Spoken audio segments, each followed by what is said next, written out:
In a world where most people watch movies and then forget about them, these brave heroes join forces to watch them again and then talk about them. Join them in their epic journey as they go back in time, a decade and beyond, to revisit and break down films from a vast array of genres.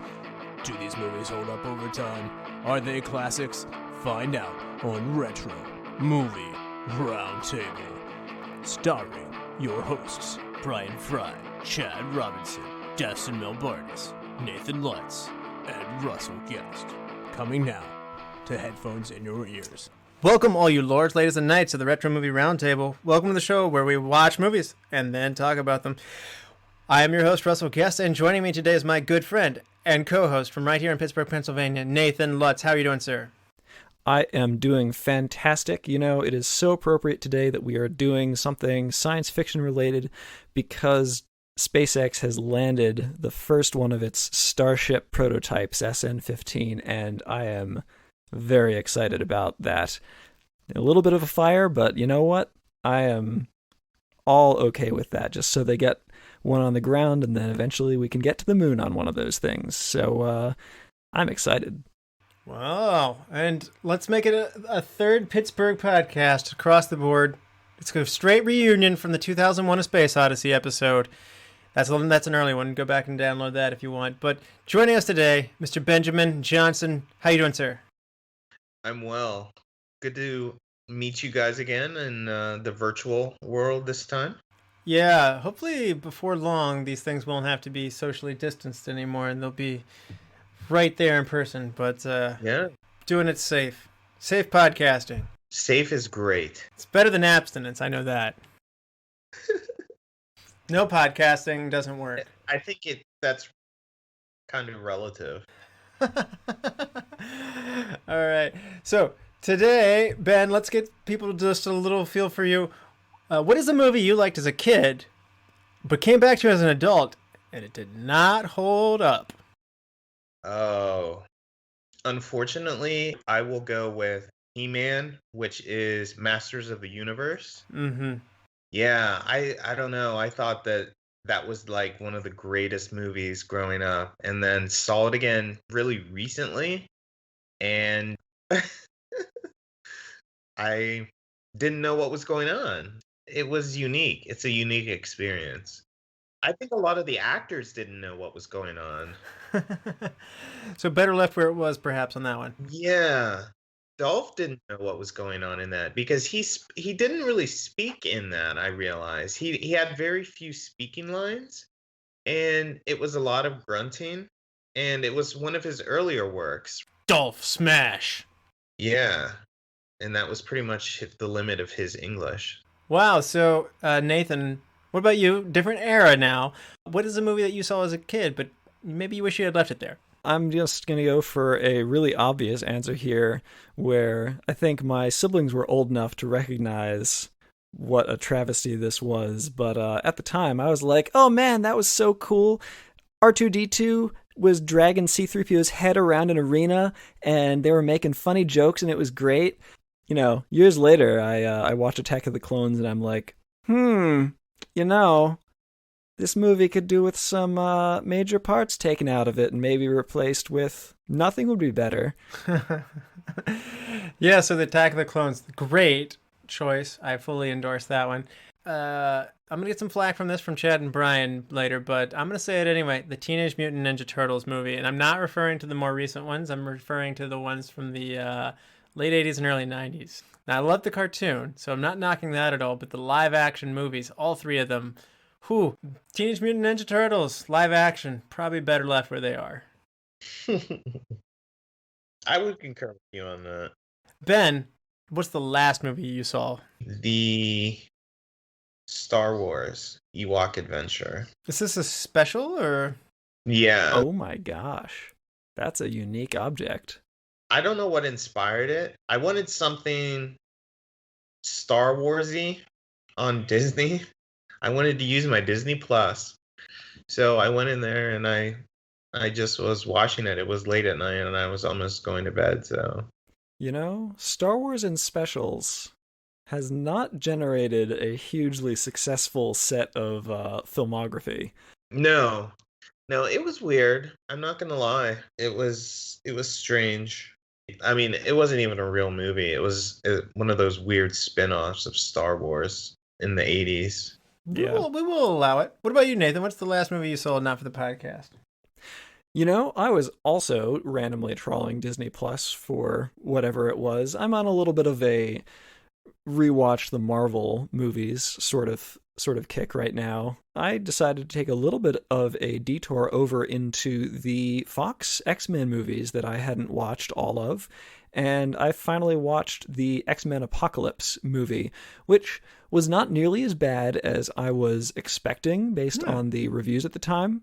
It was definitely a movie that was trying to do something epic, and then it all kind of falls flat because everything is very sort of constructed. However, it's also a fun flick. Okay. You're nicer to that one than I am, and I'll. For me, the last one that I saw was Tree of Life from 2011.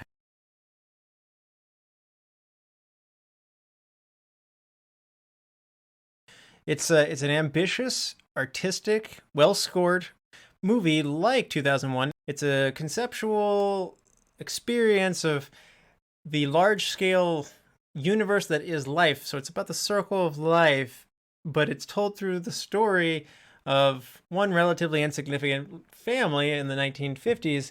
Gosh, that's an interesting movie to pick apart. It was Oscar nominated, and I can see why.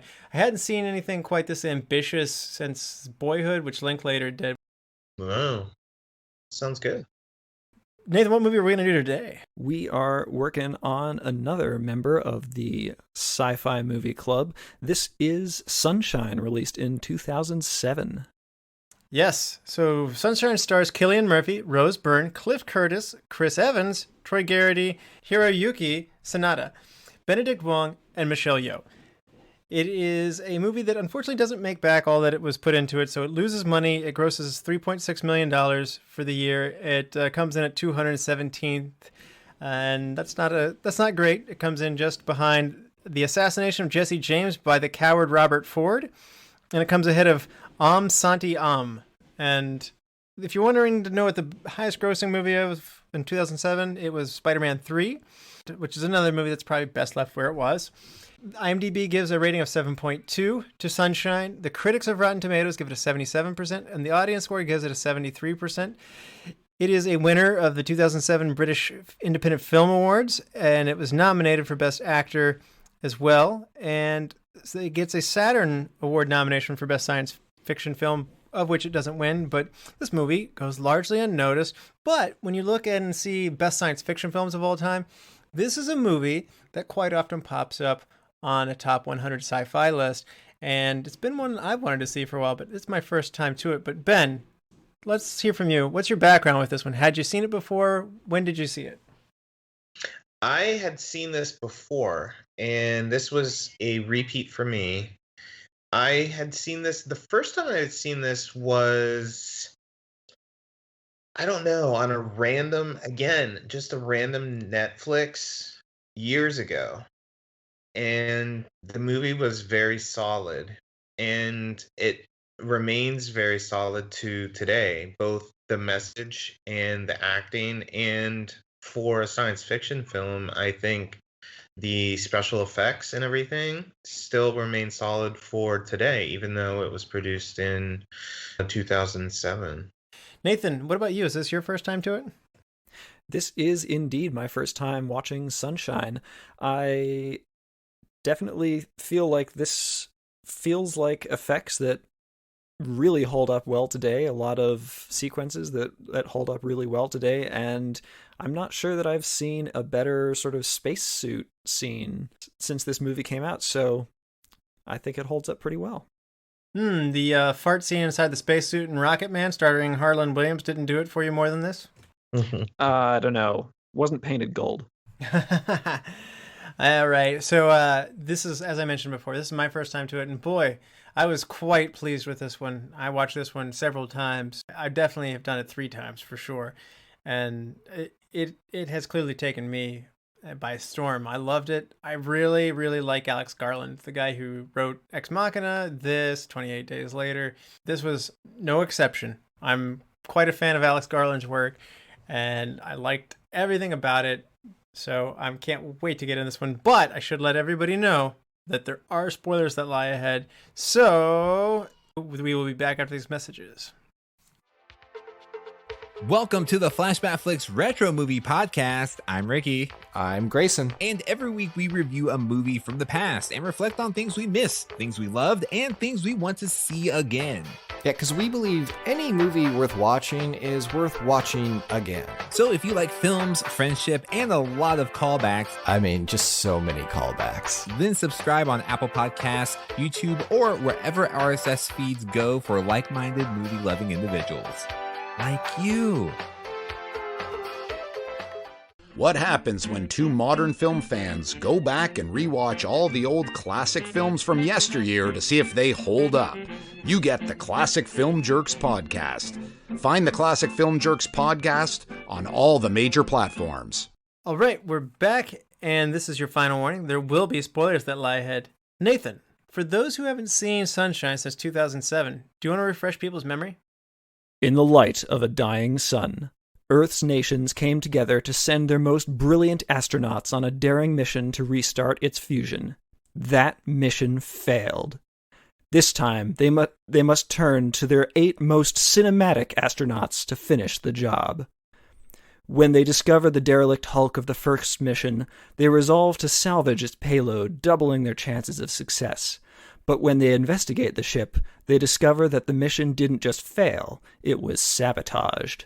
Now they must struggle to survive and finish the mission as the sun-crazy first captain hunts them down one by one. Finally, the remaining crew ride the nuclear payload down into the sun itself and watch firsthand the rebirth of their star. As the webcomic XKCD puts it, it's daylight savings time. Never fall back. So, Ben, you're the most experienced with this movie, Sunshine. So, what is Sunshine all about for you? I think you can take this movie from a lot of different aspects. The science fiction aspect of it works just from the fact of like the environmental slash physical, like the sun dying. Like this is a possibility, right? And then you have the Earth working together to take all of the nuclear material off Earth and send it to the sun to like create a new star within the star. I mean, that's fabulous. And then you have the CGI aspect of it, which really works well. I don't know. It depends. You can take it from whatever aspect you kind of want to look at it at. But it was just fun and refreshing and kind of a great all-around science fiction movie. Yeah, Nathan, what about you? Like, a lot of science fiction is obviously trying to send a message and reflect on its time. Do you feel like this is a movie that does that? You know, to me, this is the kind of science fiction that reflects on how different people see all these phenomena, what these crazy, big, giant forces of the universe mean to people. So this is a movie where each of the characters has a very different approach to what they think of things. So you have our sort of lead, Robert Capa, who sees things as a physics problem he needs to solve. You have people like James Mace, played by Chris Evans, who is looking at things as the sun is there to protect and sort of sustain life on Earth, so he's always looking for the sort of human connection of what he can relate it to. You have then people like the captain and the doctor who are in a way enamored with just the sun itself as this crazy object. And you also have, of course, then people like the villain Pinbacker, who comes onto the ship ranting and raving about the sort of godlike experience that he has with these things. So you get these very different perspectives about what scientific phenomena actually mean to people and how they impact their lives. And that's how I see this movie. That's interesting. Writer Alex Garland wrote that a lot of the themes of this movie, or the story, relate to atheism meeting God. it's not necessarily something Danny Boyle, the director, wanted to portray as hard as Alex Garland, the writer, wanted, but it is still very much there. And so I'll skip straight to the ambiguous ending, because the first time I watched this, and I think I even texted you guys ahead of time, I was just like, what was with that ending where the sun just kind of stops? But it's important in that moment you have this sunburst coming at him, and then you have this electromagnetic type physical reaction that was going off, and you have the science behind him, and he is at the convergence of the science meeting the natural power of the sun, and he's stuck in that moment, and he reaches his arms out, and much like Icarus has his wings burned, the name of the ship is the Icarus, he is consumed and burned in that moment. But the movie stops right there because it's that handshake. And I saw a lot of Pinbacker as being kind of this fundamentalist, extremist way of seeing things. He's clearly viewing the sun as a deity, and he has kind of gone beyond and into a very destructive, reductive way of thinking about it. And so it was interesting to see a crew of scientists, and to your point, Nathan, each of them experienced these things at different levels. Like, the medical doctor, played by Cliff Curtis's character, Searle, he's like obsessed with the sun, and I think in time he might have actually become like Pinbacker. And then you've got other people like Mace, who's just very matter-of-fact, logical, do what needs to be done. So it's interesting, like you said, Nathan, it kind of is a reflection of humankind, where we fall on the spectrum. Those themes are still there. They're muted. Danny Boyle wanted this film to be accessible and not too religious, not too statement with that, but I still think that stuff's there, and I think that's really good stuff in science fiction when they do have those themes going on. Yeah. I always think that sort of thing is really interesting to explore, how people are seeing this. Unfortunately for me, when you bring religion as an idea into science fiction, I tend to feel that it's often brought up as a very sort of straw man type of argument. It's portrayed in a very, very one-dimensional way, where people who are following on that side are often portrayed in science fiction as really having no other sort of capacity for self-motivation, self-thought, or, scientific interest or curiosity. So it's a little bit unfortunate to me in that way that we end up with that character Pinbacker and not really have any other sort of opposing, or not necessarily opposing, but counterexamples of people who are religious but have a healthier aspect, more realistic aspect on the way that they see the world. That's something that is explored in much better ways in a lot of other science fiction. The Expanse is a great example, TV show that has a minister character who is very pragmatic and very real world, and it evolves with the times, but still keeps to her faith in a way that seems realistic and natural in that world, and isn't really a caricature in the way that some of this movie works. So I can kind of see where the director's coming from here, where you worry that writers who are trying to make a big statement like that aren't really looking much deeper than surface level into the issue. And that's sort of my big criticism of this movie. Interesting. Do you feel like Kappa is more balanced, though? As I mentioned at the end, like, he is this bridging link, and he sees the beauty of the sun. At one point, Cassie says, and he says, I think it will be beautiful. And like, so there's this, I think this perhaps romantic appreciation for it, as well as, he is still the scientist at the same time. I don't know. Ben, do you feel like Kappa is what Nathan's searching for in that balance? I think so, but I think you have to kind of give way to just the dynamics of writing and movie making. I think the director here is just trying to make subtle, kind of, well, maybe not so subtle characters. He doesn't want to play so much with the subtlety, but he wants to make bold statements. So Pinbacker he doesn't want to give him necessarily a lot to play with as far as the character development, and he only has 2 hours to really portray this person. Kappa is definitely the link between the two. I mean, because he brings this kind of compassion to the religion that you're kind of alluding to. It's kind of based in curiosity, I think, like a childlike curiosity almost. Yeah, that's what I kind of meant. Like it's like a romantic kind of like, Yeah. yeah. Nathan, is this by chance? Is this changing your stance on that a little bit, maybe, or you still kind of just see Kappa not filling that balanced role that you would like to see?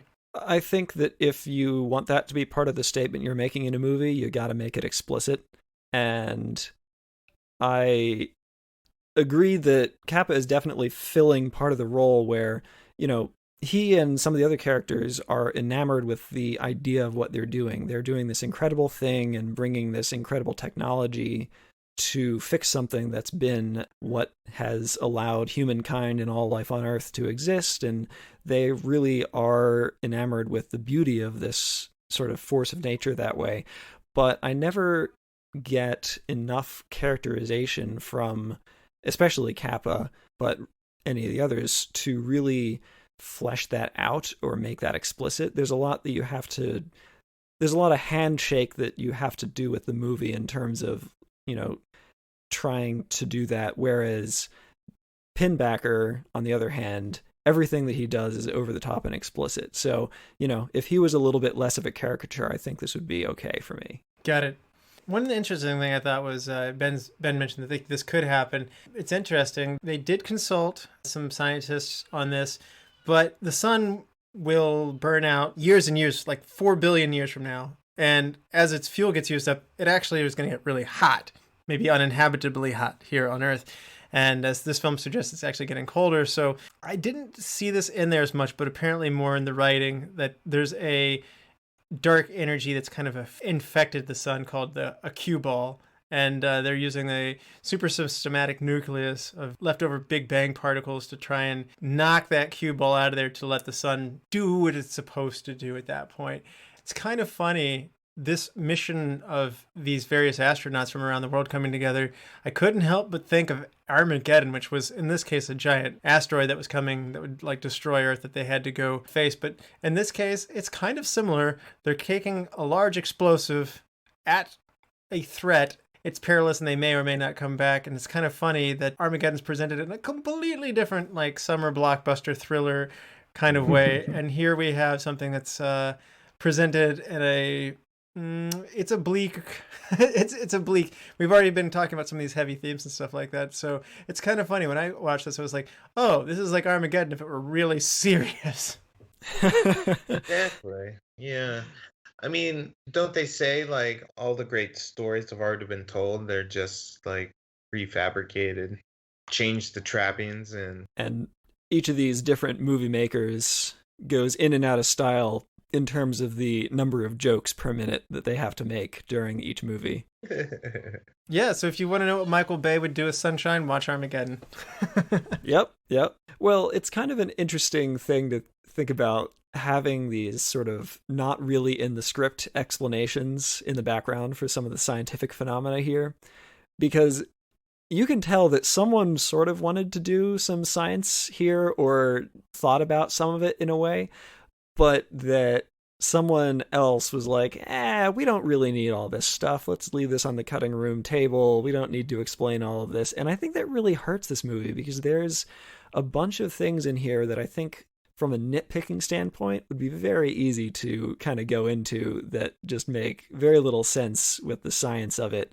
That, both the sun, but also the idea that a ship in space would stop dead in its tracks randomly, and that another ship could rendezvous with it along the same path in the way. There's just a lot of orbital mechanics mistakes that are made here. Oh, you're about to go Neil deGrasse Tyson on us here. I'm not going to quite go down that path right now. I might come back to it later during certain superlatives. The problem with that is you get into the whole overlying premise of the movie is that solving problems that humans can actually affect. Like, would humans be able to actually affect a problem with our sun? And the question is, or the answer is no, we wouldn't be able to. I mean, we can't even affect, storms that happen annually, seasonally on our own planet. So movies like this are totally, for the most part, fictitious. Hey, we got some time to work it out. This is in 2057, Ben. Okay. Give us 50 years or 30 years. Just gonna say we're actually getting closer to that. But I mean, we wouldn't be able to affect the sun.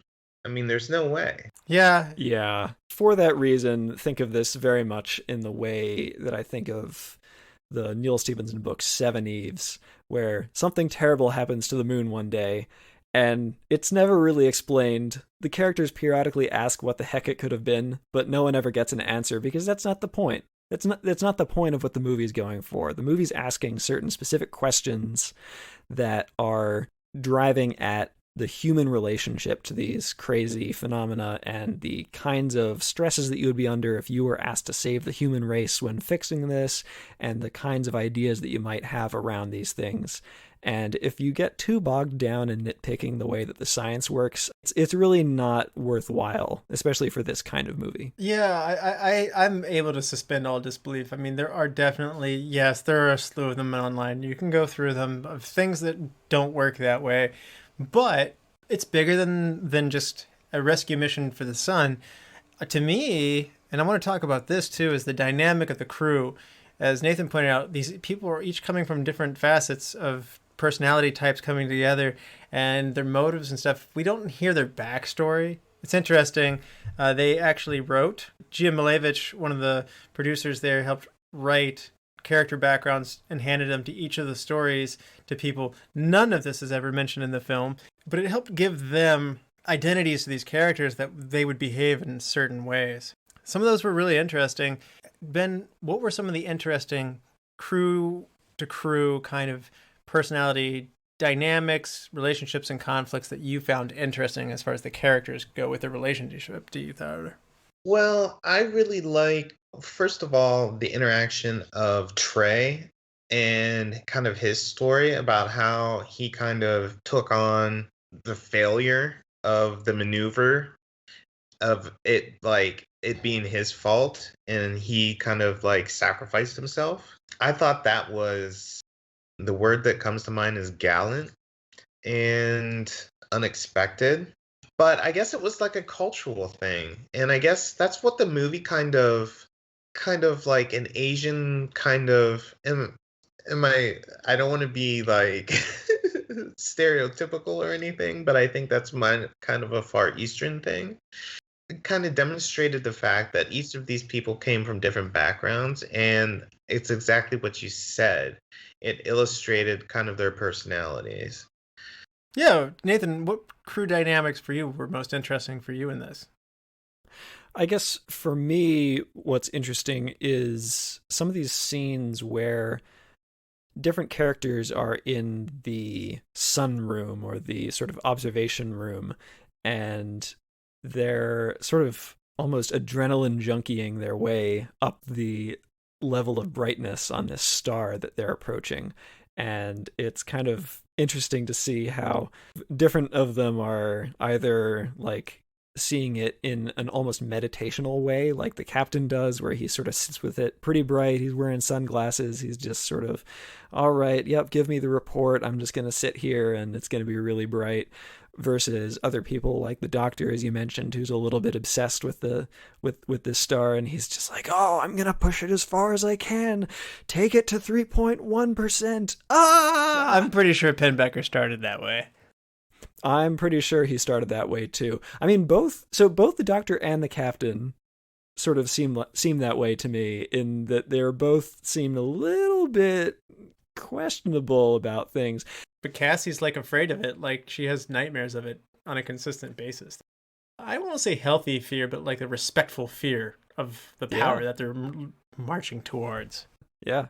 I mean, it is interesting. You got to wonder, what was Pinbacker doing the whole time that, you know, he was on Icarus 1 while the rest of the crew was dead, and they didn't really explain how he survived. Well, I mean, think about it. There's plenty of food and oxygen when you kill everybody off. So if you have any ability to regenerate food in that garden room, I mean, he's got And plus, I believe they said it was 7 years apart between missions. So, I mean, I think that he's stretching it out by simply having killed off everybody. And I think the ship was designed to get them back home as well. And there was no return journey. They found all that oxygen and food, but it seemed like he couldn't interact with it. Like, I thought he was Mr. Living Fire. If he moved through the ship, wouldn't he set the food on fire and everything? I don't think there was any science fantasy of that nature actually going on. I think that was just a directorial sort of horror movie. I think he was deformed. Sort of style. He just survived, like his skin was permanently seared or something? I mean, yeah. For 7 years? Yeah, just like you see with Searle. He's sunbathing to an extreme, and yeah, his skin's clearly damaged. And then he just lived on that ship? Yeah. Yeah, I think that he was hanging out with the dead crew in the observation room the whole time. Yeah, he wanted to be alone with his God, as he referred to it, like, I'm the last man with God. It was like some sort of like hyper accelerated metaphysical state or something. I just think it was simply eating and sunbathing for him every day for 7 years. Really? Yeah. There's definitely a question, was there something in the sun that was some sort of a creature? But I don't think that is the answer in the end. I think that this really boils down to, no, it's just humans, and it's just how humans see things, and there's no need to have any sort of metaphysical extraterrestrial explanation for this. I am with you, Nathan. I don't think he's a mutant now. Yeah, like you said, just classic horror movie stuff. But there's some other great crew dynamics here. I really liked the conflict between Kappa and Mace. Kappa takes too long to send his message home when they can make their last communications, and Mace is angry at him. You can kind of tell they didn't get along to begin with, and there's a brawl between them. Later on, Mace is quick to call out Kappa, saying, you made a bad call, and this isn't what I wanted to do. And they get in another fight there. At the end, they team together and they get stuff done. Mace always chooses to protect Kappa because he's the highest priority. Again, dedication to the mission. That conflict, yet dedication to the mission in Mace's character was, to me, one of the most interesting, evolving things that you weren't sure how it was going to go. He was ready to take out a crew member at a moment's notice if need be. If he would have killed Trey in order to make the mission work. He is all about the mission. He's very driven. I felt like Mace's character was a really good straw to stir the drink up. You get those things too where like Searle's kind of off on his own, like maybe slowly losing his mind. Kappa's just not accepted by the rest of the crew. And then similarly, we have Corazon. She cares more about the plants than she does the people. It 100% reads. She loves her plants. I do love Corazon, but I don't know. I kind of disagree with your assessment of Mace and Kappa. I feel it's more like they're more like brothers. Was your impression that it wasn't so much that Mace was ever specifically, like, he often blamed Kappa as a straw man in some of these sorts of issues because Kappa was the one who was sort of forced to make certain decisions that Mace disagreed with, but it seemed like it was almost like it was because they were maybe closer, and it was because that Mace was having sort of an internal personal difficulty with the quarantine that he was being effectively put in for several years. I don't know. I think he had a click with Corazon, and I think their leader was Kaneda. I think he did bring everybody together. So I think that's another one of those things when you lose this very got it together, comforting presence. He is their leader. When they lose him, there really is no replacement for him. Upgrading Harvey into the lead is that's miserable. That's a very bad chain of command there. So I just thought that even watching the crew before Kaneda goes away and is burned up in the sun versus after, that's another one of those dominoes that changes the game for the crew. A little bit like Alien in that way. Only Alien had a much better second in command with Ripley ready to step up. Yes. This ship could have used her. Yeah, I wasn't joking in my in my recap of the movie when I feel like maybe the best and the brightest were actually on the previous crew, and with one exception of the captain, and this was what they had left. An interesting thing, all the actors lived together for 2 weeks to build this chemistry for what they would be on the ship. Cillian Murphy worked with a leading physicist and shadowed him. Brian Cox is the name of the physicist. He went to the CERN facility in Switzerland. They attended lectures. They had to do a lot of reading. There was just a lot of work that Danny Boyle, the director, put this crew through. And do you feel like that paid dividends for the movie, Ben? I definitely agree. I mean, it paid off in the acting and in the geek speak of the movie. I got lost at all the right places, and I just crossed my fingers and gave it up to the geek gods. I'm sure Nathan followed it all and cross-referenced and verified it. Yeah, it was great. And going to the CGI and everything again, it was really spectacular, I thought. Starting essentially generating a star within a star. It's monumental. It was a great aspect for a movie. And then you have such a diverse cast. I mean, you have all these, at the time, these actors who were probably not well known or up and coming. I mean, even like Chris Evans, Mr. Captain America, was just in a supporting role at the time. I thought it was just really refreshing, like Michelle Yeoh, she's pretty popular in Star Trek right now. It was just really fun to see these really well-known actors now in these roles that they weren't really well known for. Nathan, are there any fun casting comments that you wanted to share?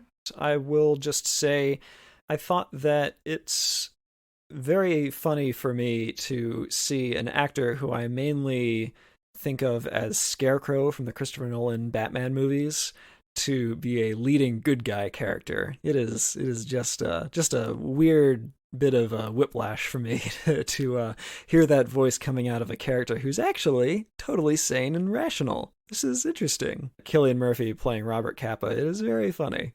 Have you done 28 Days Later? I have not. See, I know him well from that as well. So, which is another Danny Boyle directed and Alex Garland written movie. So they brought their protagonist back from a movie this movie lost money, but that movie was done before and it cost less and they made a ton of money on it. So they kind of had the keys to the car and then they wrecked it. But they definitely had the same writer, the same director, and the same lead actor in it. So it was kind of bringing the band back together.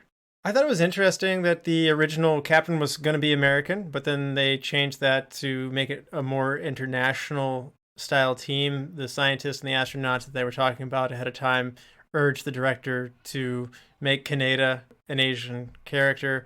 It was interesting that Rose Byrne, I thought Troy was kind of a rough movie, but Danny Boyle saw something in her performance there, and he liked her, and so he went to bat for her. Most impressively, Danny Boyle said that Michelle Yeoh, who played Corazon, the garden or the botanist, Danny told Michelle that she could have any part of the cast regardless of gender or how it was written, and she chose Corazon, the biologist. That's really cool that she chose. I wouldn't say it's like a minor character, but she nailed it. She was right for the role, but that's how much faith Danny Boyle had in Michelle Yeoh. That makes me wish certain things regarding the recast variety, but we can get back to that. Yeah. And hey, you just said you watched X-Men Apocalypse, Nathan, with Oscar Isaac. I don't know if you have an appetite for Oscar Isaac to be in this movie. Oscar Isaac actually auditioned for the film, and he did not get any of the parts, and he was so taken by the Alex Garland script, he was crushed when he didn't get it. And when Alex Garland takes on his directorial debut, as well as he wrote the movie Ex Machina, he vigorously went in to audition for it. And there's like only 3 main roles in that movie. And as you know, Oscar Isaac was selected to be in Ex Machina. So he got his redemption and second chance. And he's also in Annihilation, which is another Alex Garland movie as well. Yes, definitely great in Ex Machina. That is a quite spectacular small scale movie. Ben, so you've done Ex Machina, right? Yeah. And you've done 28 Days Later? 28 Days Later is brilliant. And you've done Annihilation? No. Okay. With the works that you have seen, how would you say that this effort of Alex Garland's writing is in comparison, particularly to 28 Days Later and Ex Machina? I think it kind of follows the same themes. You mean in terms of them like being kind of bleak? Yes, but they have underlying kind of little tones of joy and kind of like little notes of happiness, I would say. Yeah, that's a good point. Yeah. There's humanity in each of them. Yeah. But they all three kind of show the ugly side of people too. I wouldn't say ugly, I would say reality. That's that's a fair way of saying it. And they all respond in a crisis situation, which brings out that, like you said, that reality of life. Of life, yeah, yeah. Nathan, what about you? Well, at least the way Hollywood sees it. I'll leave it at that. Yeah. Nathan, what about you? Alex Garland went through 35 drafts to get to this final one. Now, having only seen Ex Machina of the Garland works here, unless you've played Halo, what do you think about Alex Garland's writing in comparison to these movies? Because he directs Ex Machina, and whereas Danny Boyle's directing 28 Days Later and Sunshine for him, do you detect a difference in when he's the director of his own story or not? I think my main comment there is I think that this is too big a cast. I don't think that we explored as much or as deeply in the characters as I think we could have if we'd had more time with, any 5 or 4 of them.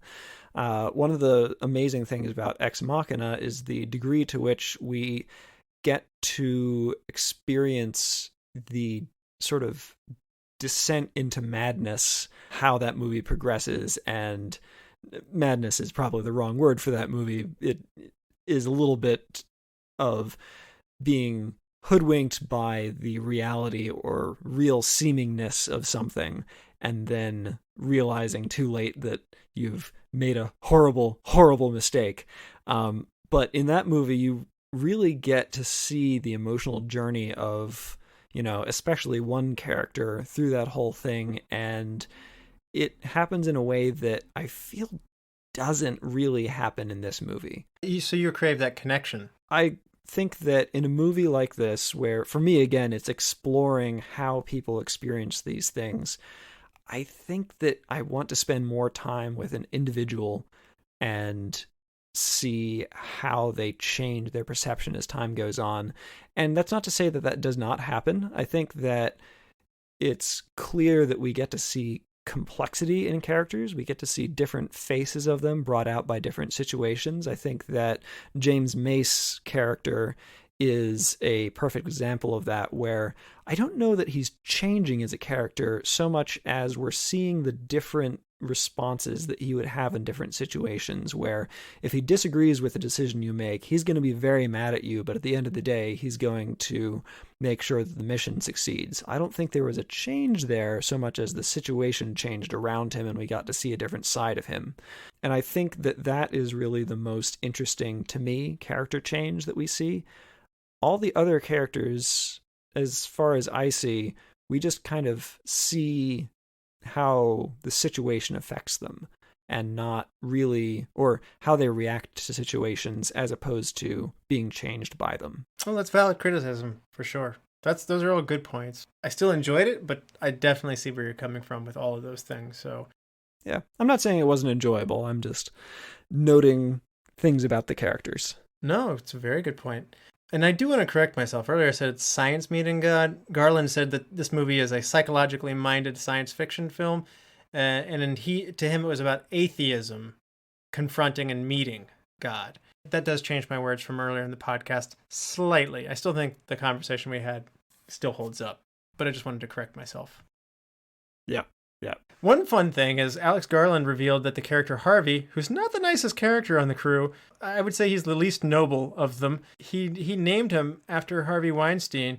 He said this in an interview in 2018 that he was often rude and snappy, and he didn't like his attitude and how he treated other crew members and how he carried himself with a superiority complex and was arrogant. So this character that he was crafting after that, it just popped into his head that this character's name should be Harvey. As you know, in real life, Harvey Weinstein did some bad stuff. So if you make Alex Garland mad, he's going to write a negative character in one of his stories and name him after you. one way into the history books. Nathan, Danny Boyle as a director, you've commented on that, but let's talk about his style and how he presents things. Do you like the look and feel of Sunshine? You mentioned earlier the tours of CERN and the discussion with physicists that were had during this movie. And for me, that comes across less in the actual sort of, the science gobbledygook that comes out of people's mouths, which is, always good to have in movies, and you want to hear it and it's fun. But what really excels in this movie is the sense of the reality of the spaceship that you're in. Whatever you think about the actual design of the thing and any of that stuff, there's a texture to it. It's not just that it's grimy, it's that it feels lived in. It feels like an actual scientific lab, something that someone who visited CERN and saw the wires coming out of the walls everywhere and the crazy, humongous pieces of hardware. There's a scale to it, but then also a sense that every little piece is actuated by something, that there's something operating every little bit of it, and it all has purpose. And I think that comes across in both the visual design of the ship as well as the way that people are interacting with all the little pieces and parts and hardware, from the way that you see in exterior shots of the ship as things are being, rotating around and being destroyed because they happen to rotate into sunlight, down to the tiny, tiny micro level of the way that Kappa has to escape from the airlock that he gets himself into. And he does it by operating all these little knobs and dials, and you get some director's idea of how beautiful it is from the other side of a door, having a welding torch burn through the other side, and you get the amazing bubbling paint. So Nathan's a pyro. Someone is really, really thinking about the texture of this space, and I think that is where this film excels for me. Okay, so Mark Tinsley deliberately chose to make the spaceship messy with a lot of exposed wiring, so that things, when they felt tense, it made them feel chaotic and uncontrolled. So it's interesting that you were saying you had this hey, everybody's here, it's working, it feels authentic, and not necessarily oh crap, this is all falling apart, nothing's going well, and that kind of speaks to that feeling there. So interesting take on that. I don't know, I'm one of those people if it's all going well, all the wiring should be put in the wall kind of people. So not all is well on this mission. So, but that was an interesting way that you said it made it feel authentic to you, and that these are scientists and it felt lived in. Yeah, because as much as the actual lines, it's very easy to nitpick the orbital mechanics they're talking about. None of it makes sense, but you get the sense that these are actually scientists saying these things, and that they really believe it, and that they approach it in the way that an actual astronaut would, even if the actual mechanics of it don't make sense. So I think that is what matters here. Ben, what do you think about the spaceship as well as how space is depicted and the exterior of the ship? How do you feel like the look of this movie feels for you? Well, getting back to what Nathan said, I really like the way that the ship is specifically designed. It's not a cookie cutter spaceship. They really thought about what the ship needed to look like and the mission. The ship is specifically designed to go to the sun with that big shield that blocks all the solar radiation that was pointing at the one end of the ship, and then it was designed to detach away from it and blast the crew section away while the payload section went down to the sun. I thought it was brilliant. I mean, they didn't really address gravity in kind of the way some other science fiction shows like Dance. Elysium. The recent stowaway from Netflix. Yes.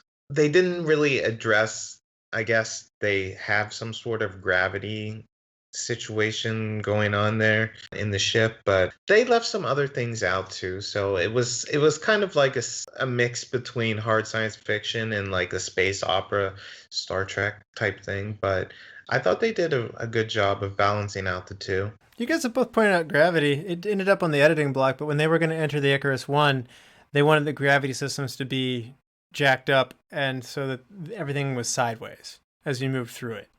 Now, they built all of these spaceships on a soundstage, which was ambitious, and so they did not have the budget, time, and work to be able to make everybody move through all that stuff sideways as well. But at least in the initial going, that's a consideration that would have been a greater part of the story that just didn't make the final cut due to budgetary concerns. Yeah, I'm very willing to forgive that. Not everybody has a budget of something like 2001: A Space Odyssey for that sort of thing.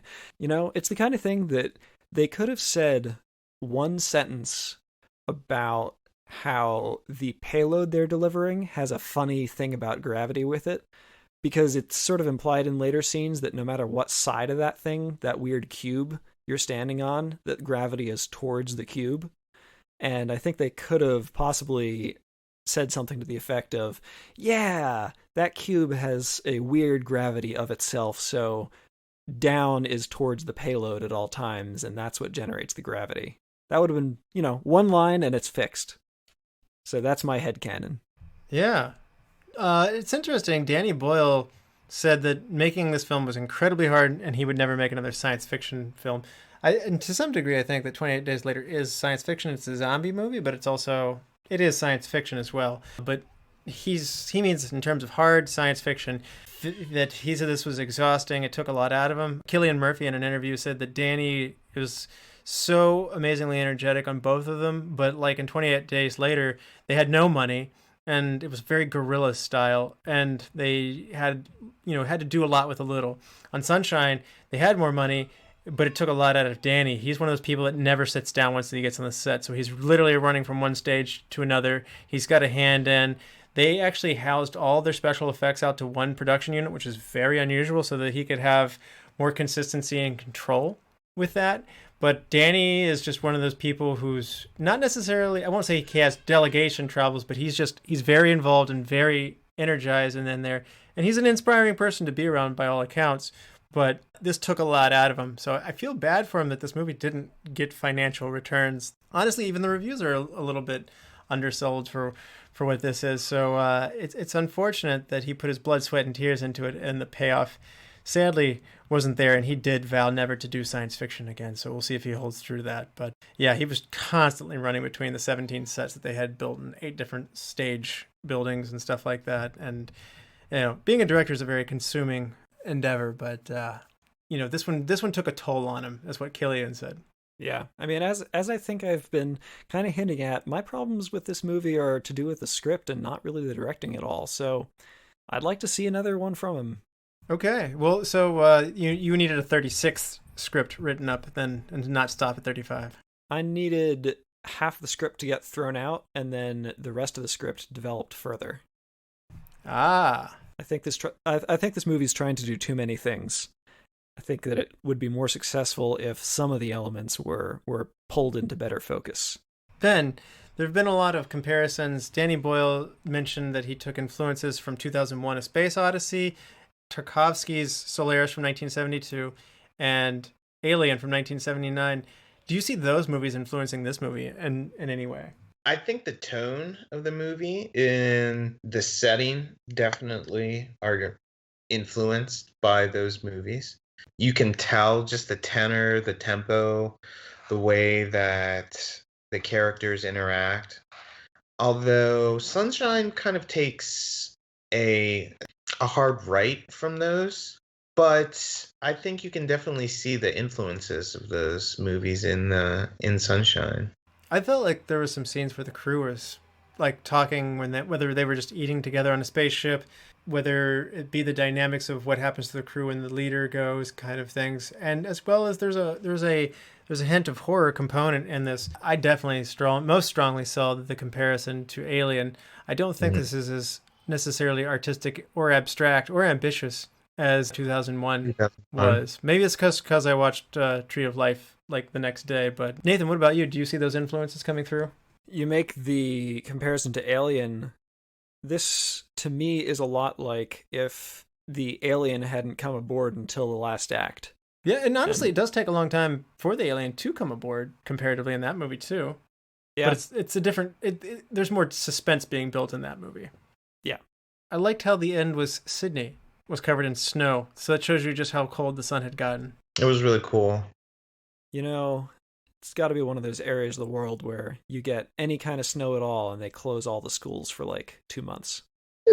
It wasn't as profound as the Statue of Liberty head in Planet of the Apes, but it was Right. it was still like, oh, it really is cold kind of moments. In terms of the wardrobe, obviously the spacesuit's going to come up right away. Ben, do you like the golden spacesuits? Yeah, I got a real Dune vibe from that. Like the 80s Dune version. I really like those suits. I really did. That was probably the set design for me. I just want to come back to the suits. I think that those are the coolest spacesuits in any film, science fiction film that I've seen. They look like someone designed them very specifically to be able to survive in sunlight, and it really pains me that it turned out that they didn't actually protect anybody from direct sun exposure. From anything. But they looked good when they were burning up. And that's what counts. Yeah, what's the point of having this really complicated special spacesuit if it doesn't actually do anything special? Well, despite what we see with Harvey freezing, I believe it's hot even not directly in the sun's rays. So I believe that shield is good. Nope, that umbrella like is not true. Oh. So Parker Solar Probe recently launched sun study probe of the most recent variety is essentially a small scale version of this spaceship, and it operates with a sun shield in front of it, and that sun shield takes all the heat. Everything else, if it's not in direct sunlight, is exchanging radiation with the regular background like everything else. So well, those I was just gonna say there's ambient heat that's not on top of the shield, but I thought behind the shield had to be there's at least no somewhat hot atmosphere to too. hold But it. You popped a hole in my bubble then, so there you go. Neil deGrasse Tyson, played by Nathan Lutz. I will happily pass on my my knowledge from watching the YouTuber Scott Manley. I also like the beginning where we see Chris Evans is really shaggy. You see that there's a sense that this crew has all been out there for a good solid 6 months. You see a little bit of, I won't say chippiness, but there's a cabin fever component to it. And somehow there are moments in the wardrobe that show you that these guys have been here for a while. You got a comment close to the beginning, which I thought was kind of funny. After the fight that Chris Evans's character starts, he's being led out of the medical bay by the doctor, who, as a closing line, says, "All right, and by the way, please get a haircut." I mean, these guys are letting themselves go in a very familiar way. So, it did predict many things, and that's one of them. Now, did you guys like the fact that we don't see Penn Becker very directly? The most we see of him is through that portal when Cillian Murphy's character, Kappa, is, locks himself at kind of in a dead end kind of condition, and we see at least some eyes and a nose clearly. Every time else you see Penn Becker, it's blurred. It's not in focus. It's silhouetted. There's a number of tricks that they use to never show Penn Becker directly. Obviously, he's deformed by the amount of sun he's been taking in, but did you like that presentation, Ben? I thought it added something, but it was kind of strange. You never get to see him clearly. Does that make him scarier? Of course. Not to see the main antagonist fully visualized. So you're forced to see, as the viewer, you're forced to impose your own fears and impressions upon him, I guess. Yeah, it makes it more scary. But I thought it was pretty effective. It's interesting there's a real life F1 pole racer named Niki Lauda. If you've seen the movie Rush from 2013, he's one of the two main drivers that the movie focuses on, and his deformed burns were an influence for what they used for Penn Becker. Oh, so how gruesome! Yeah, and that's a true to life sad situation. So yeah, it's no fun getting burned, that's for sure. Yeah. If something like that, quite that degree happened to me, I would try to cosplay as Darth Vader for ever after. Yeah. I would just go with the Michael Jackson, tons and tons of surgeries that would make me come out and look completely different, but I can still moonwalk. Are there any other special effects moments that you really wanted to call out, Ben? I really liked when the two ships were maneuvering next to one another, And of course, when the main Icarus 2 was maneuvering and the sun was coming up over the shield. That was cool. Yep. Yeah. It's manipulated computer lighting, but it's still very dramatic lighting. Yeah. Yeah, it feels very much like you are a very, very tiny camera that is stuck at the end of a flamethrower and seeing the gigantic flames whip up around you on all sides. It's pretty spectacular. It's a pretty awesome shot that really sells the fear and terror of what they're flying into. Reminds me of the Star Trek episode where Picard's girlfriend gets trapped on the surface. I liked the choice to have the dust inside the Icarus one from where the crew members were ignited. Like that just had a real creepy, like they based it on like the ruins that you've seen from Pompeii. I felt that there was a sense of death that came with all that dust of the decayed, and they said this was human matter, which that's always scary. Yeah, someday, if you're ever walking around like a dusty construction site or something, please do not start the day by saying, by the way, 80% of all dust is actually human skin. That's just going to ruin your day afterwards. It's all downhill from there. Ben, what do you think about the music of Sunshine? It was nice. It was enjoyable. Although when it came to Pinbecker, I thought it was really intense. It was that dramatic synthesizer, hard scored music. Mm-hmm. I thought it might have been overdone because you always kind of get that dramatic score like that whenever the villain is there. I thought maybe they could have done something a little different, but overall, it was a hit with me. I felt like it was there were a lot of moments where the power of the sun is a humbling experience. Yeah. This movie's music had that feel for me. It's kind of funny. The penultimate background score of the Diageo in D minor, which I'm sure Nathan will know better than I do, but it's apparently used as well in Kick-Ass and in Wonder Woman 1984, so it did feel familiar. Okay. Nathan, put us to shame with your orchestral knowledge. What did you think of the soundtrack here? I mean, I'm not going to say too much on this. This is, to me, a pretty sort of serviceable, functional score. It gives you, I think, the best thing that it accomplishes for me is that it really sells the sense of urgency in a lot of these scenes where, for example, as they're rotating the sun shield back towards the sun and someone's still on it, the captain's still on this, oh no, and the medical officer for some reason asks, what do you see? You obviously know what he's seeing. He's seeing the sun that's about to kill him. But anyway, side tangent. The really cool sort of timpani sounding crescendo into a couple of sort of, heartbeat-esque thuds that are, selling that timer, that urgency that you need to move, and that there's something really foreboding coming after you. I think that, to me, that's where the score really excels. As I think has been sort of alluded to, there really aren't too many memorable themes that are brought up in this. Some sort of melodic notes here and there that aren't really repeated themes that don't really, again, there are too many characters to really develop any recognizable leitmotifs for any of them, but for those scenes when the urgency is felt, it really succeeds. Nice. Ready to hand out some awards, Ben? Let's do it. All right. MVP, Ben. It's a toss-up, but I'm going to go with Kappa. He was my favorite. So Cillian Murphy gets your MVP. Now, Nathan, who gets your MVP?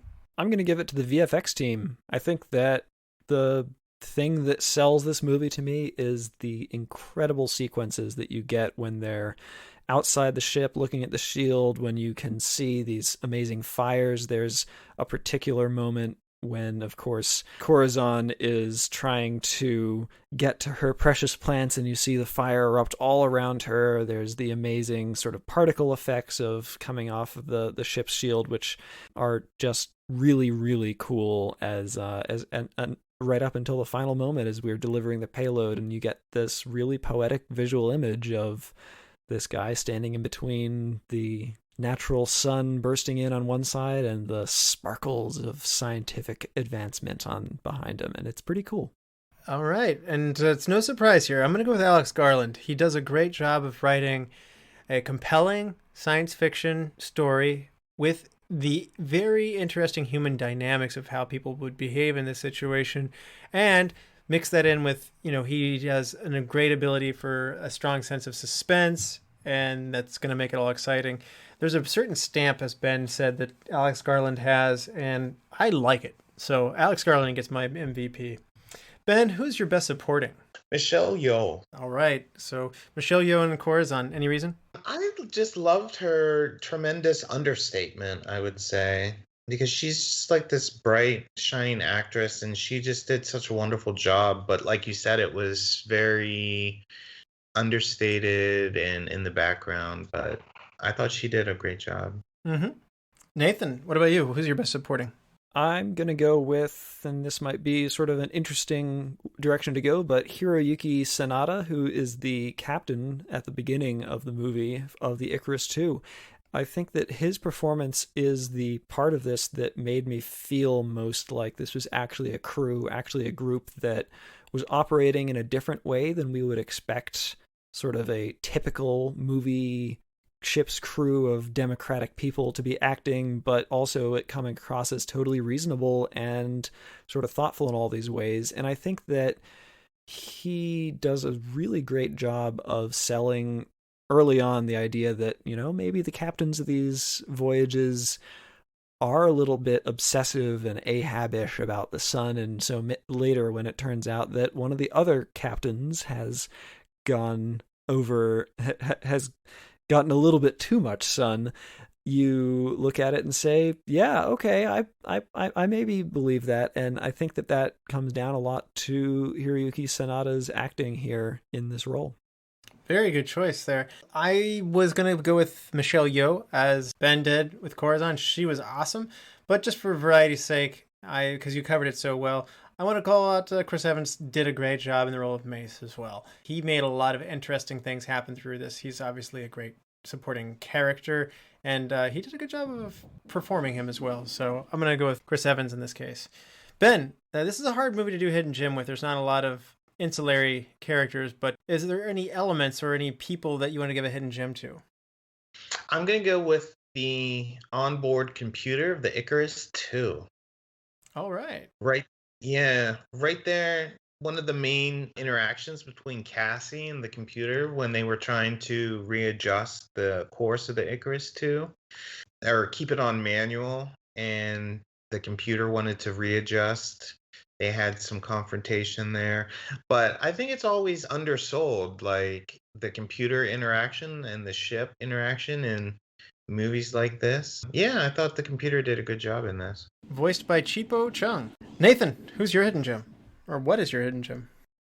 And it is indeed what in this case, and I'm going to call out the amazing sense of plant life and the explosion of life on the Icarus I that happens. It's very cool to see something where early in the movie you get a wonderful sense of how much Michelle Yeoh's character is, really in love with creating this garden in the middle of space and the importance of life on these ships beyond just the human actors.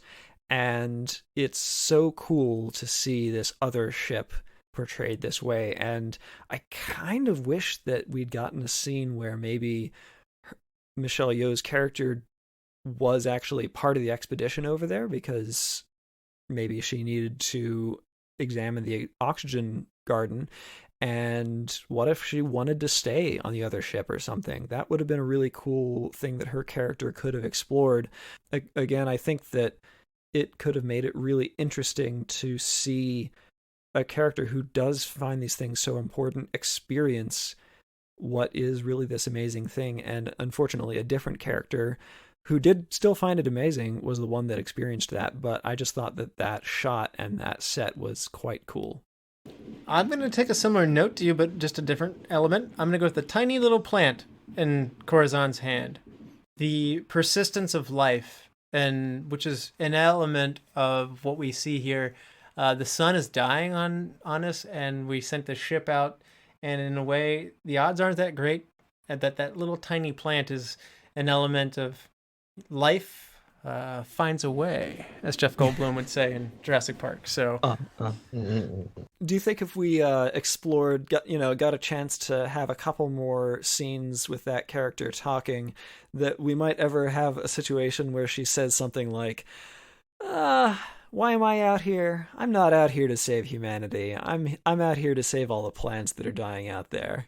oh, she is definitely set up to be in Silent Running. I don't know if you've seen that movie, Nathan, but she's primed to star in that movie, Silent Running. So, yeah, I definitely got a vibe off of Bruce Dern's character from that movie. Yeah. What if that was the kind of villain it was? Someone didn't want the mission to fail completely. They just didn't want it to succeed immediately, and they wanted the ship to be a kind of arc, and they would take the surviving plant life back to Earth. What if that was the direction? Maybe she needs 3 cute droid companions, though. Ben, you like cute droids? I do. And I think they already made that movie. It's called Silent Running. That's where I was poking you towards, for sure. Yeah, okay. I get it now. Ben, if you had to recast somebody and put somebody else in their place, who would you recast? I would recast your boy Chris Evans. I'm sorry, but Meathead has to go. Oh, I mean, he's just... But he's the Human Torch. He can just fly into the sun. Yeah. He didn't bring anything particularly great. His performance was standard. I mean, he's great to look at, but he didn't do anything spectacular for me. Who do you think would bring more life to the role for you? The guy from Black Panther, but he's dead. So. Well, he wasn't then, so we can certainly... Chadwick Boseman? Chadwick Boseman. Okay. Well, he's a good actor, so I can't argue with that choice. So, subbing out Captain America for Black Panther, I'll allow that. Nathan, what about you? Who's your recast? I think that's a fantastic choice, and you know what? I'm sorry, Russell, but I'm doing the same sort of thing.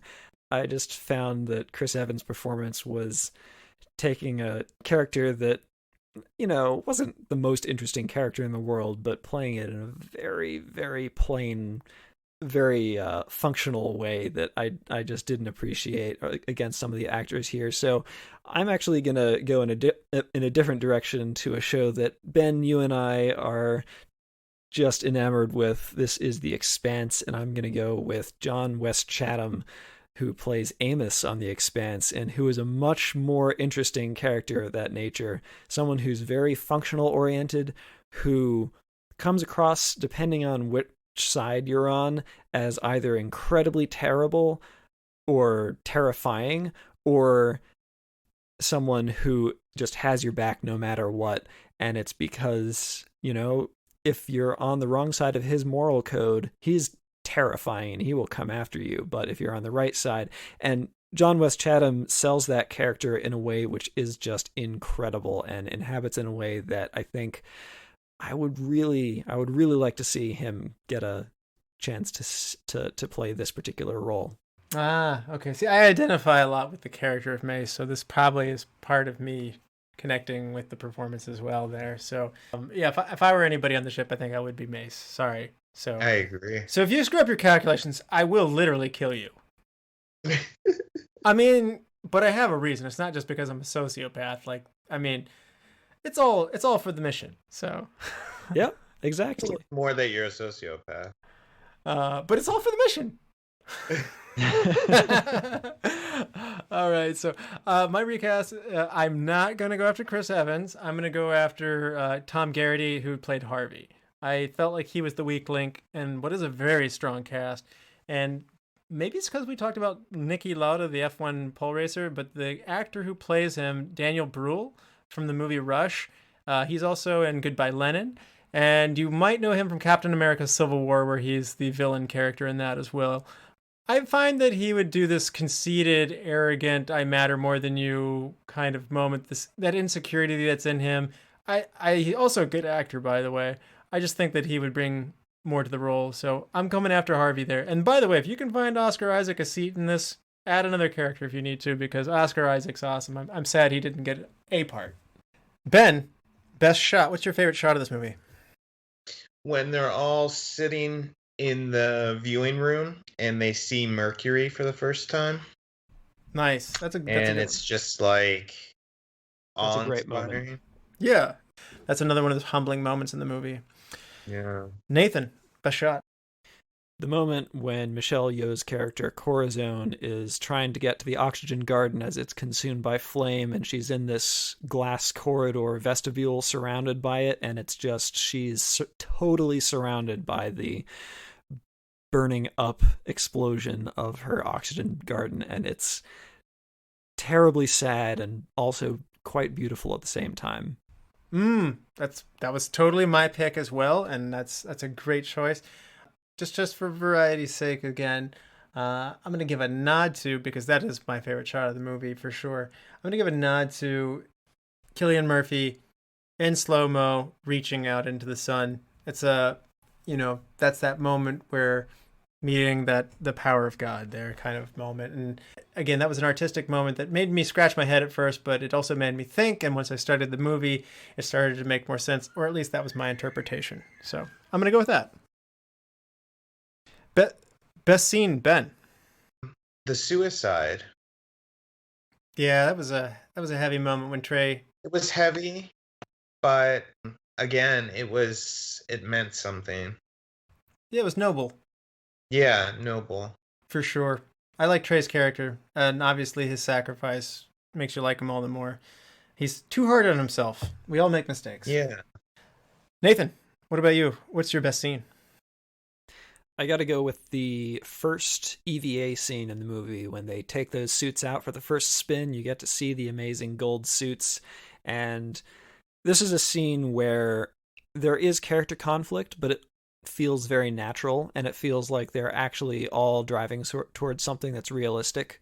You get a really cool interplay between they need to fix the ship and they're in real danger, and they need to do it in a very short period of time. And you get this amazing, it starts out with exploration in the dark and with essentially flashlights trying to figure out what's gone wrong. And then you get them figuring out what they need to do. They get to start working with then, as I kind of mentioned earlier, the nuts and bolts, the nitty gritty of the ship. You see them working with these hydraulic actuators, and you actually get to see the hydraulic actuator and that it's burnt out and that sort of thing. And then you get to see them pushing the plates of the sun shield back into proper alignment, and all of this with this crazy visual effect of the reflective sun shield and the really cool image of the sort of atmosphere of fire that's being kicked off of this shield as it's being re-exposed to sunlight. It's just a great scene all around. Yeah, really good choice there. I'm going to go with the airlock scene where 4 members of the Icarus 2 are stuck on the Icarus 1 when they know they have to return to the Icarus 2. And it's been sabotaged by Penbecker, but we don't know that at the time. And you see suspicions rising. You see smart people being smart to MacGyver their way out of the situation. Probably Neil deGrasse Tyson and Nathan are ready to come at me and explain why none of this works. But no, that does work. Oh, okay. That makes it even better then. But I mean, I really enjoyed this, as well as it comes down to another one of those noble moments of having to sacrifice oneself. And I just liked everything about the scene. It was tense. It looked like 3 of them might have a shot of making it, and then Harvey bounces off and goes into space. I'd like to say I was sad, but because it was Harvey, I was like, maybe Harvey should have stayed to open the shaft up, just so we have a chance to keep Searle around. But yeah, I still really like the scene. The stakes are high, and the character development is good. And at this point, I like the exchanges between these characters here at this point. So that's my scene in the movie. It's a little mini climax. It gets buried by some of the action that kicks in later. But for me, upon returning to it, this scene sticks out. Ben, best wardrobe moment. I'm going to say give it up to new space attire, just like Kappa and his space chic attire. Like, we're used to like normal like Star Trek stuffy uniforms that they wear in space, but they kind of like break the mold, and they're just wearing their like, jean things and their sweats and hanging out in space. So I'm gonna go best wardrobe in just regular space attire. It's Casual Friday on the Icarus. Casual Friday in space. Yeah. I like it. And Kappa with his Johnny Resnick haircut there. So, Nathan, best wardrobe and makeup moment. I've mentioned it several times how much I love these things, but it's that suit design that is just so cool. With it feels very much like you're in a realistically scaled Iron Man suit that would actually protect you from anything. And they look ostentatious as anything. It's very funny in a certain way, the way they look, but I just love that design. I think that it really gives you a sense of being protected. Yeah. And apparently part of the costume design actually looked and took influence from this, because I did think it at the time, but they took influence from Kenny from South Park. Really? Yeah, like with that shielding of the face, that cone kind of. Nice. Yeah. So that is so funny. yeah. So they kind of use it as influence, and I did say, I was like, I see a lot of Kenny from South Park in this, and then I later read it, I was like, well, that's what they wanted, so they got it. Yeah. I felt it in the moment. So, my best wardrobe makeup moment's going to go to Penn Becker. We don't get a good look at him, but that clip of him is very frightening when he's on the image of him where he's talking about how we've challenged God and, we're foolish to do so. And also when his face goes right up against the portal that I mentioned earlier, they're scary. He's a scary looking dude, and they did a good job to make him look really scary. So that's my best moment. The brief glimpses we get of him really tell us that we would be very scared to see any more. Yes. And I think he's walking around naked the whole time, so he's also scary. Yeah. So, yeah. Change one thing, Ben. I would say the fact that it worked, the oversimplistic nature of it. So you want them to fail and the Earth is still cold and they have to send Icarus 3? I mean, it can be a Greek tragedy, right? Wow. Ben thinks that humans deserve to be frozen to death in this, and that the sun should go out. Ben wants to urge on the movie Snowpiercer, also starring Chris Evans. So Right. It doesn't always have to work, but is it a little too Disney? Yes, that it worked. I don't know. I don't think it's Disney. The protagonist dies in the end. The whole crew's dead. They sacrifice themselves. I don't know. It's Disney made Rogue One. Yeah. It is Rogue One. Okay, so you're going darker. You're going more like, okay, the Greek tragedy. Now, Nathan, what about you? Would change one thing? Before we talked, I had this rather nitpicky, let's fix the orbital dynamics note on here that, maybe the Icarus ships were going to end up in orbit of the sun, like true orbit, and would drop the payload from there. And that's why the Icarus one was sort of kind of stopped in its path, and that they could sort of kind of rendezvous with it in a way that made sense. But now that we've been talking, I just want to expound on something I mentioned earlier and what Ben just said, because what if the way that this happened is that Michelle Yeoh's character went over to Icarus 1 and wanted to stay because the plants were that way, and then the Icarus 2 tries and fails with its bomb and gets one last message out to her that explains what went wrong and how she needs to fix the second bomb, and then she takes that one in and it succeeds. Interesting. So you guys are going for some big changes here. Mine's going to be more of a stylistic change. I like much of what Danny Boyle did in this movie, but there's one thing I didn't particularly care for. When they're approaching the sun and they're in the payload, there's a moment of skippy, frozen camera work as they're sliding around the payload and gravity is in play. It's going for disorienting, and it is. I felt like it pulled me out of the action a little bit with that skippy stop stuff. I feel like you can blur the camera, you can move it around as if one is losing consciousness in this extreme situation. I didn't get the effect that I think that they were going for there. So too abrupt, too sharp.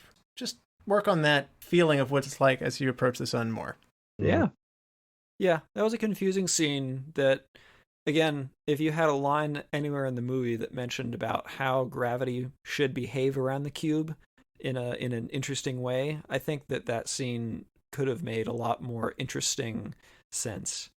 Mm-hmm. Nathan, what's your best quote? I don't think that the script has any really good quotes in it. I think that this script is entirely serviceable and this movie is good because of the VFX. So I'm going to go for something that Randall Munroe wrote in the XKCD webcomic because I mentioned it earlier and I think it's just hilarious and better than any one line in this whole movie. It's daylight savings time. Never fall back. Okay.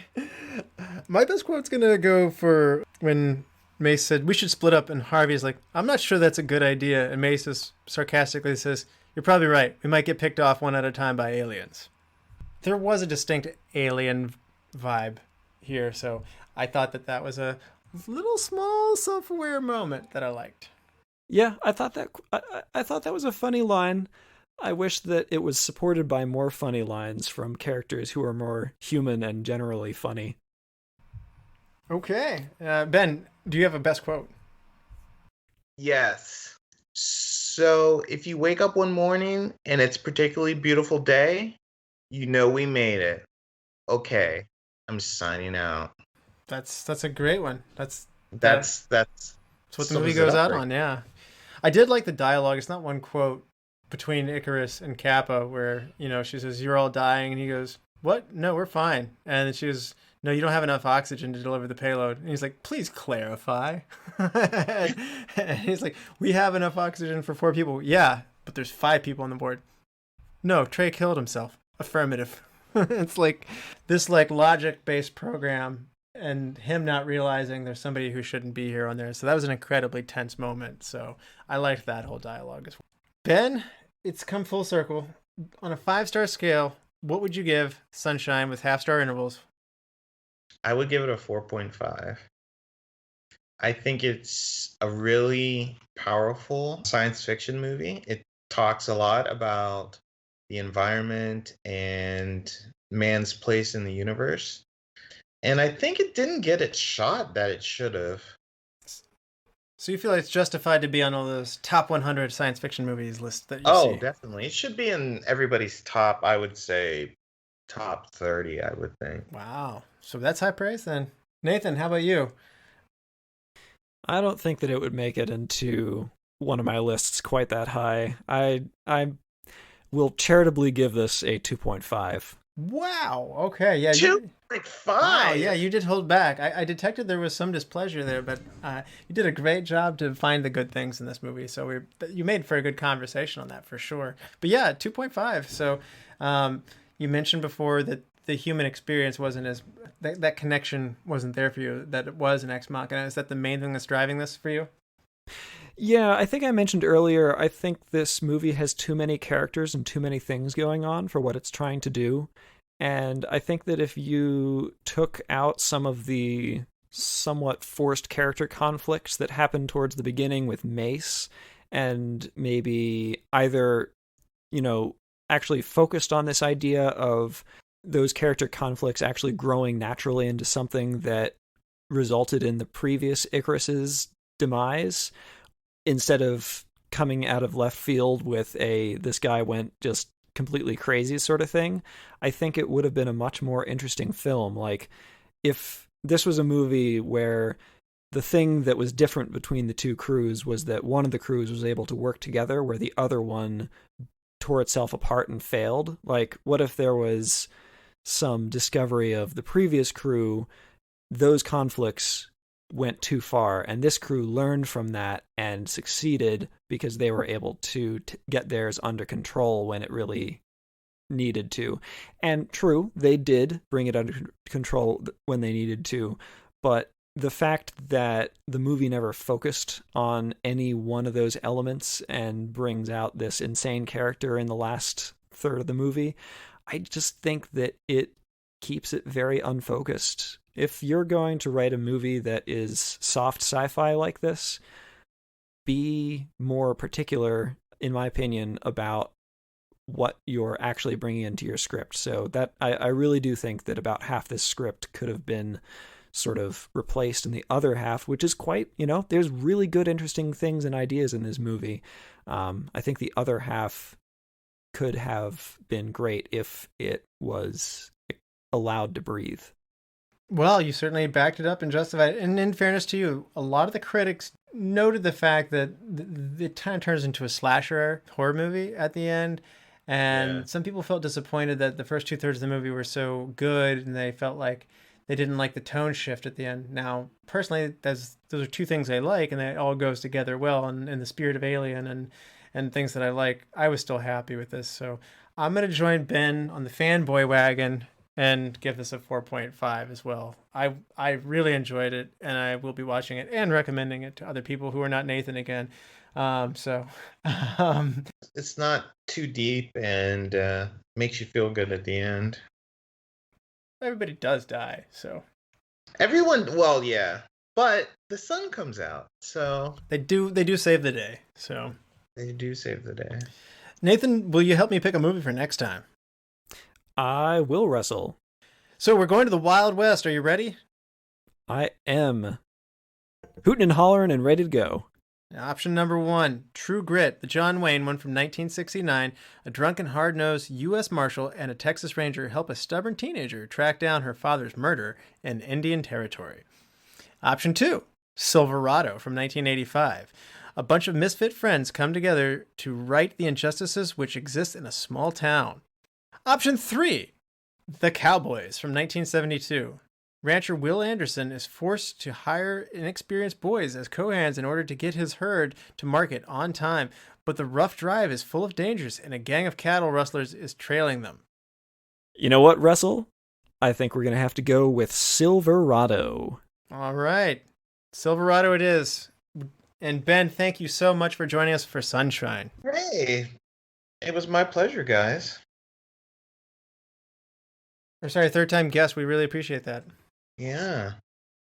We'd like you to reach out to us. We want to subscribe, rate, and review to us on iTunes, Spotify, Stitcher, wherever you get your podcast. Give us a like on Facebook. Follow us on Twitter at @movie_retro. Email us at retromovieroundtable@yahoo.com. And providing and producing this podcast is fun but not free, so we invite you to support the show at our Patreon page at www.patreon.com/retromovieroundtable. Any contributions will go towards making the show better for you, the listeners. As always, thank you for listening. Be good to each other and watch more movies. Nathan? The needs of the many outweigh the needs of the few or the one.